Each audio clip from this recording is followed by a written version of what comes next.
8. During those days another large crowd gathered. Since they had nothing to eat, Jesus called his disciples to him and said, I have compassion for these people. They have already been with me 3 days and have nothing to eat. If I send them home hungry, they will collapse on the way, because some of them have come a long distance. His disciples answered, But where in this remote place can anyone get enough bread to feed them? How many loaves do you have? Jesus asked. 7, they replied. He told the crowd to sit down on the ground. When he had taken the 7 loaves and given thanks, he broke them and gave them to his disciples to distribute to the people, and they did so. They had a few small fish as well. He gave thanks for them also and told the disciples to distribute them. The people ate and were satisfied. Afterwards, the disciples picked up 7 basketfuls of broken pieces that were left over.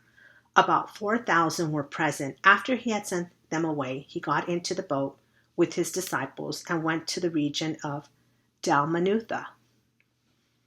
The Pharisees came and began to question Jesus to test him. They asked him for a sign from heaven. He sighed deeply and said, Why does this generation ask for a sign? Truly, I tell you, no sign will be given to it.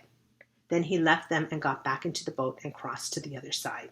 The disciples had forgotten to bring bread, except for 1 loaf they had with them in the boat.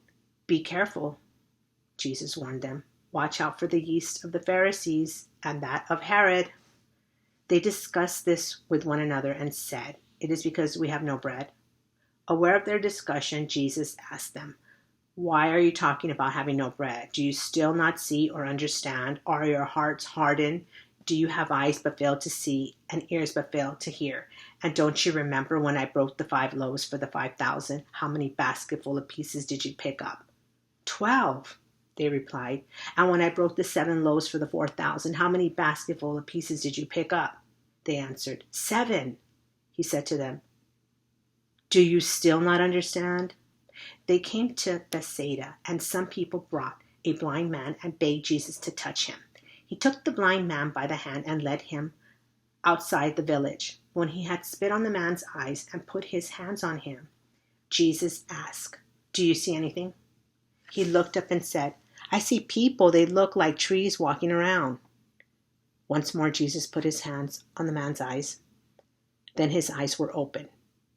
His sight was restored, and he saw everything clearly. Jesus sent him home, saying, Don't even go into the village. Jesus and his disciples went on to the village around Caesarea Philippi.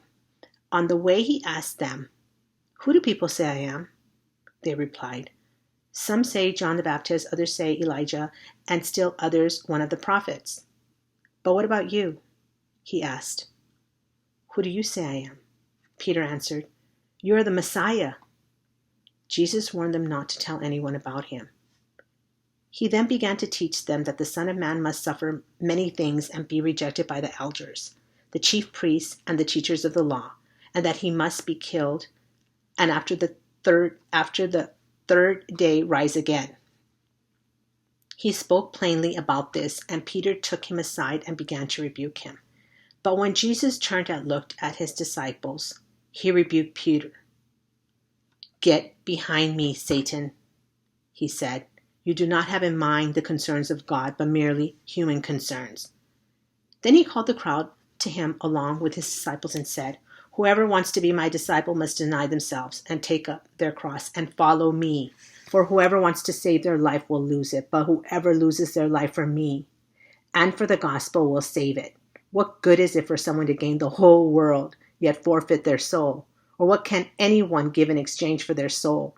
If anyone is ashamed of me and my words in this adulterous and sinful generation, the Son of Man will be ashamed of them when he comes in his Father's glory with the holy angels. And this is the end of Mark chapter 8.